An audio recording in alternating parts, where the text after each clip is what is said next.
Mantras of our Lord Sri Aurobindo. Our Lord Sri Aurobindo says, the individual self and the universal self are one. In every world, in every being, in everything, in every atom is the divine presence, and man's mission is to manifest it with love and blessing, says our Lord Sri Aurobindo.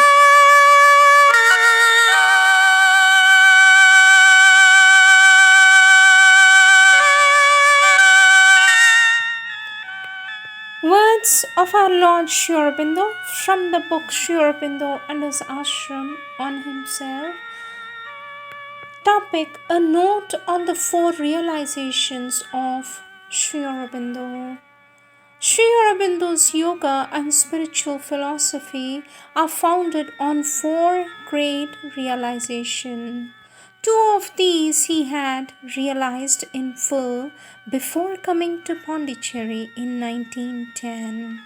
The first, the realization of the silent, spaceless and timeless Brahman he had gained while meditating with Lele in 1908.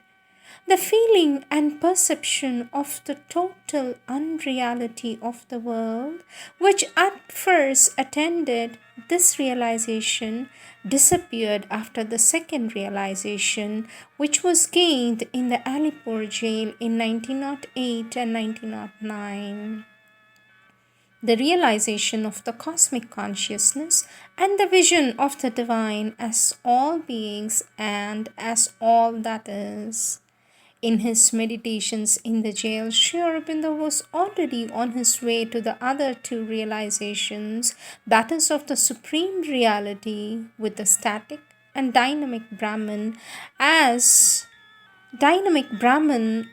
its two aspects, and that of the higher planes of consciousness leading to the supermind. By 1912, the third realization was attained when our Lord Sri Aurobindo experienced an abiding realization and dwelling in the supreme reality. The process of ascent into the higher planes of consciousness and of bringing down the power of those planes into the physical consciousness continued. On November 24, 1926, this effort was crowned by the descent of the Godhead of the Overmind, the highest of the planes between mind and supermind, into the physical. This descent was preparatory to the descent of the supermind itself, by which the perfection dreamed of by all that is highest in humanity can come. From 1926, Sri Aurobindo worked spiritually to bring about the supramental descent, and in 1950, Sri Aurobindo left his physical body to hasten its advent.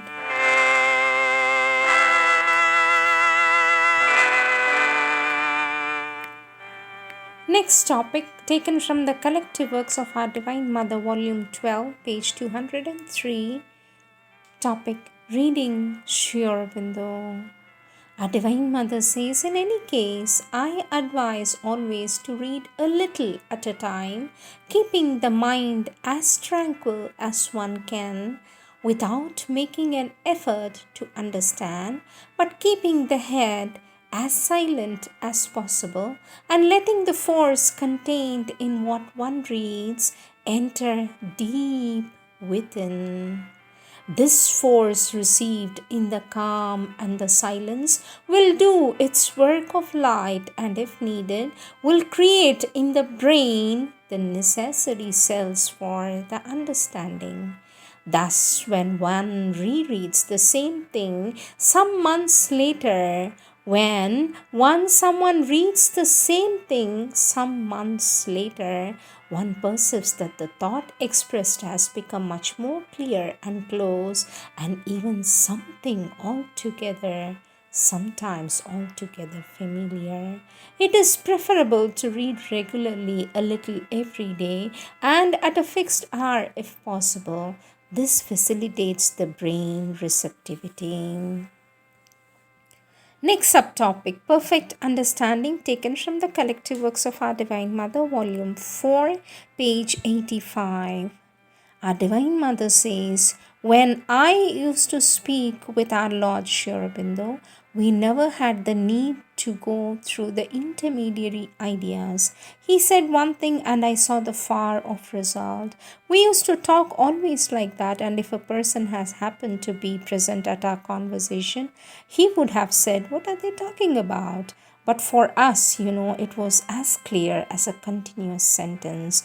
You could call that a mental miracle. It was not a miracle. It was simply that Sri Aurobindo had the vision of the totality of mental phenomenon, and hence we had no need to waste a good deal of time in going through all the gradations. For any person capable of following the line, the thing would have been quite natural and logical.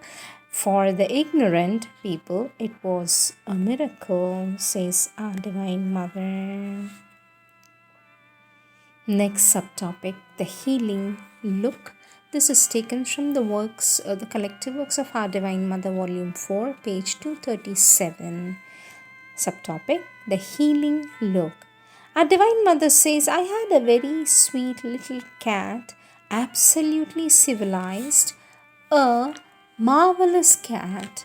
It was born in the house, and it had the habit all cats have, that is to say, if something moved, it would play with that. Just then there was in the house a huge scorpion. As it was its habit, the cat started playing with the scorpion, and the scorpion stung it.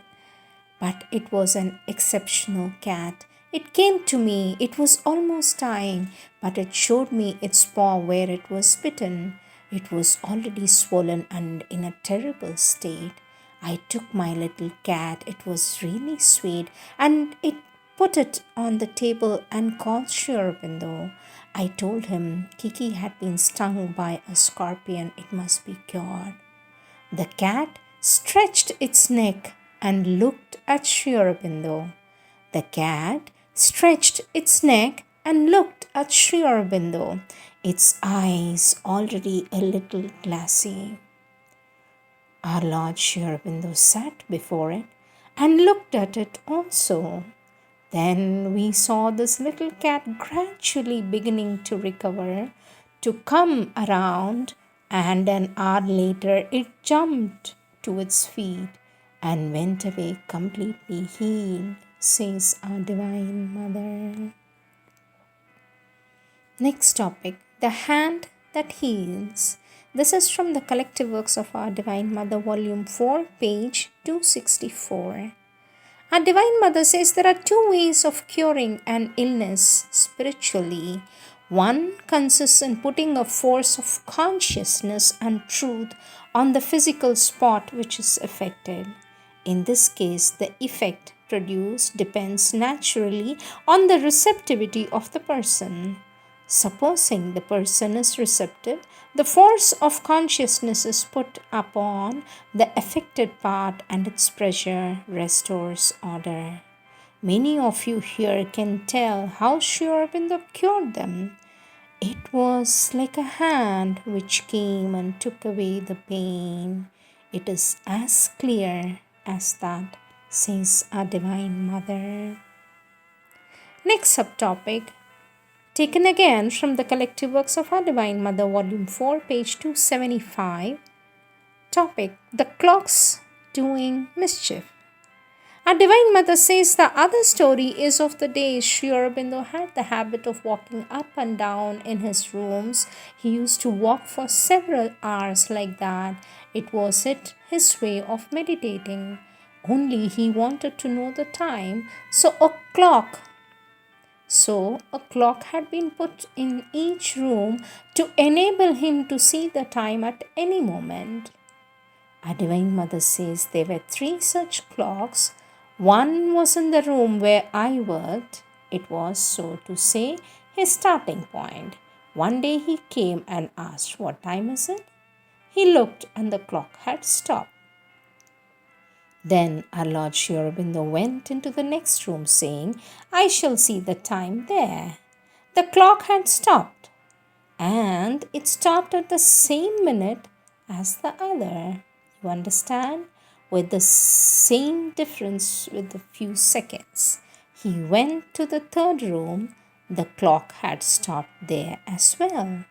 He continued walking 3 times like that. All the clocks had stopped. Then he returned to my room and said, But this is impossible. This is a bad joke. And all the clocks, one after another, started working again, says our Divine Mother. Next topic, miracles in the mind, taken from the collective works of our Divine Mother, volume 10, page 158. Our Divine Mother says, As for Sri Aurobindo, I only know what he told me several times. People give the name of miracle only to interventions in the material or the vital world, and these interventions are always mixed with ignorant and arbitrary moments. But the number of miracles that our Lord Sri Aurobindo performed in the mind is incalculable, but naturally you could only see it if you had a very straight, very sincere, very pure vision. A few people did see it, but he refused. This I know. He refused to perform any vital or material miracles because of this mixture. My experience is that in the present state of the world, a direct miracle, a material or vital, must necessarily take into account a great many elements of falsehood that are unacceptable. They are the necessary miracles of falsehood. What men call miracles nowadays are almost always performed by vital beings, by men, or by men who are in contact with the vital beings. And this is a mixture. It accepts the reality of certain things, the truth of certain things that are not true, and in the basis on which it works. So that is unacceptable, says our Divine Mother. Next subtopic, divine renunciation. This is from the collective works of our Divine Mother, volume 9, page 149. Our Divine Mother says, One day I went as usual to relate to Sri Aurobindo what has been happening. We had come to something really very interesting, and perhaps I showed a little enthusiasm in my account of what had taken place. Then Sri Aurobindo looked at me and said, Yes, this is an overmind creation. It is very interesting, very well done. You will perform miracles which will make you famous throughout the world. You will be able to turn all the events on earth topsy-turvy. Indeed. And then he smiled and said, It will be a great success, but it is an overmind creation. And it is not success that we want. We want to establish the supermind on earth. We want to establish the supermind on earth. One must know how to renounce immediate success in order to create the new world, the supramental world in its integrality. With my inner consciousness, I understood immediately. A few hours later, the creation was gone, and from that moment, we started anew on other bases, says our Divine Mother. Next topic, Sri Aurobindo's gift of silence. This is from the collective works of the Divine Mother, volume 9, page 28. Our Divine Mother says, I have seen many cases in which Sri Aurobindo had given silence to somebody, had made his mind silent, and that person came back to him in a kind of despair, saying, But I have become stupid, for this thought was no longer excited. Men want freedom, but they are in love with their chains. And when one wants to take them away, when one wants to show them the path of true liberation, they are afraid, and often they even protest, says our Divine Mother. Next subtopic, the subtle physical hand. This is from the collective works of our Divine Mother, volume 9, page 253.